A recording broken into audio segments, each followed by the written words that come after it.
Salam sehat bagi kita sekalian, Bapak Ibu yang dikasihi dan diberkati oleh Tuhan kita Yesus Kristus.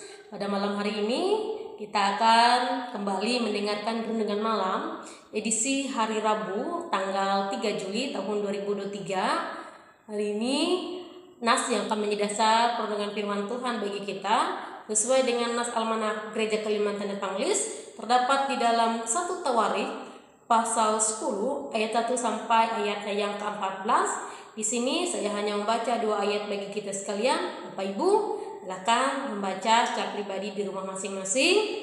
Di bawah judul perikop Saul mati. Saya hanya membaca pada ayat yang ke-13 dan pada ayatnya yang ke-14. Ayat yang ke-13 berbunyi demikian. Demikianlah Saul mati karena perbuatannya yang tidak setia terhadap Tuhan. Oleh karena ia tidak berpegang pada firman Tuhan, dan juga karena ia telah meminta petunjuk dari arwah dan tidak meminta petunjuk Tuhan. Sebab itu Tuhan membunuh dia dan menyerahkan jabatan raja kepada Daud bin Isai. Firman-Mu pelita baik hati kami dan terang bagi jalan kami. Bapak Ibu, yang menjadi tema perundungan malam kita malam hari ini adalah berharap kepada Allah membawa keselamatan.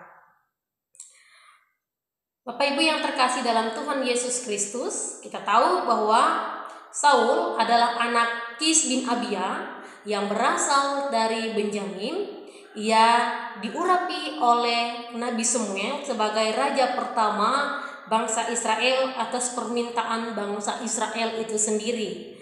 Namun ketika dia memimpin bangsa Israel itu, dia malah tidak meminta petunjuk dari Tuhan, tidak mendengarkan firman Tuhan, tetapi dia lebih meminta petunjuk daripada arwah-arwah. Sehingga pada saat itu di pegunungan Gilboa terjadi banyak sekali pembunuhan terhadap bangsa Israel, termasuk dari anak-anak Raja Saul itu sendiri. Nah, yang menjadi lawan bangsa Israel ketika Raja Saul memimpin mereka adalah bangsa Filistin.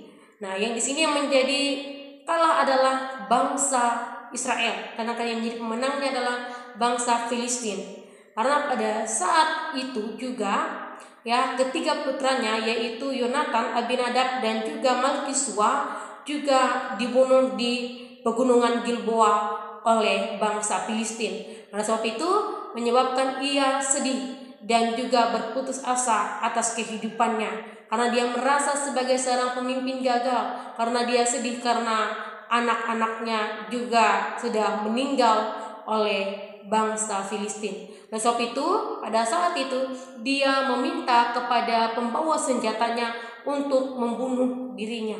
Namun pada saat itu sang pembawa senjata tidak mau melakukan perintah dari Saul. Akhirnya dia sendiri yang melakukan, yang menghunus pedangnya sehingga mengakibatkan dia mati bunuh diri.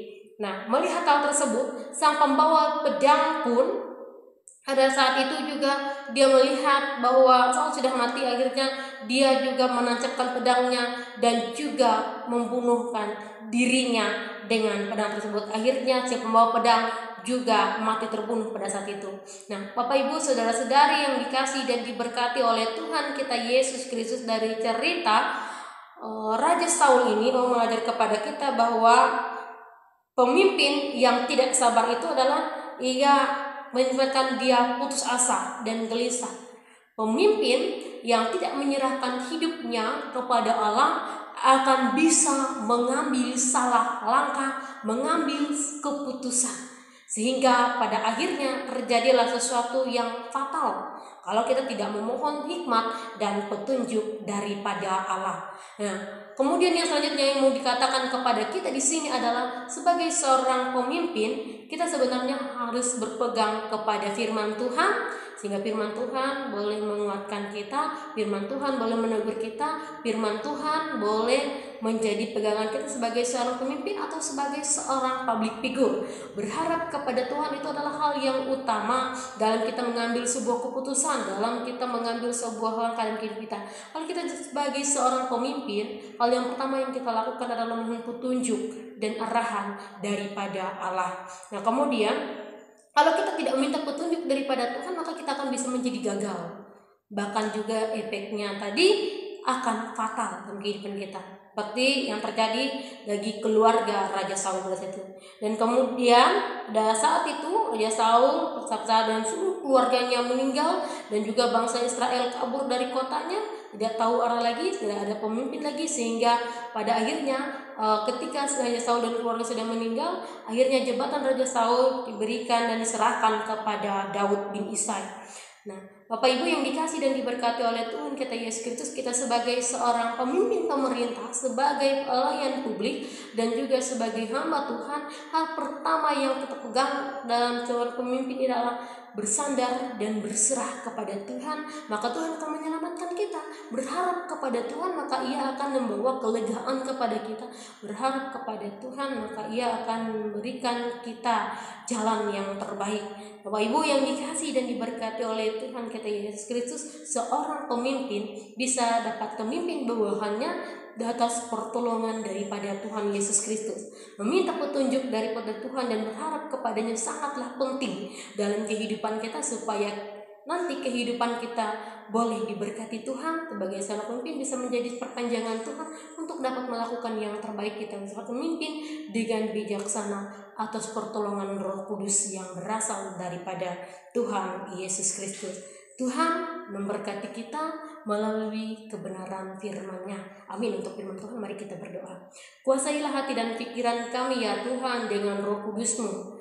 Kami telah merenungkan firman Tuhan bahwa seorang pemimpin, kami harus meminta petunjuk daripada Tuhan dan mendengarkan firman-Mu. Itu adalah landasan utama dalam kami menjalani hidup ini, supaya hidup kami boleh diberkati Tuhan, hidup kami boleh menyenangkan, dan hidup kami boleh berguna dan bermanfaat bagi orang-orang yang di sekitar kami.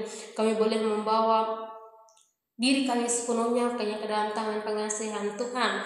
Dan Tuhan Yesus Kristus, kami berdoa bagi jemaat Tuhan dimanapun saja berada, kiranya Tuhan memberkati, menjaga, melindungi, memberikan kesehatan, kekuatan, memberikan kemudahan bagi mereka dalam segala pergumulan. Kiranya Tuhan Yesus Kristus menguatkan dan memberikan semangat. Malam hari ini ketika kami mau tidur, kiranya Tuhan menjaga dan melindungi kami dengan kuasa Roh Kudus-Mu, sehingga kami dapat tidur dengan nyenyak. Berikan kami mimpi yang indah, jauhkan kami dari mimpi yang buruk. Kiranya Tuhan Yesus Kristus membangunkan kami besok pagi dan kesehatan, kekuatan yang bersumber daripada Tuhan Yesus Kristus. Kiranya Engkau memudahkan segala impian dan harapan kami agar boleh tercapai dan sukses atas penyertaan dan pertolongan Tuhan. Ini seruan doa kami Tuhan, yang kami alaskan di dalam doa yang telah Engkau ajarkan kepada kami demikian. Bapa kami yang ada di sana, dikuduskanlah, datanglah kerajaan, jadilah kehendak-Mu di bumi seperti di surga. Berikanlah kami pada hari makanan kami yang secukupnya, dan ampunilah kami akan kesalahan kami, seperti kami juga mengampuni orang yang bersalah pada kami. Dan jangan bawa kami ke dalam pencobaan, tetapi lepaskanlah kami daripada yang jahat, karena Engkau punya kerajaan dan kuasa dan kemuliaan sampai selama-lamanya. Amin.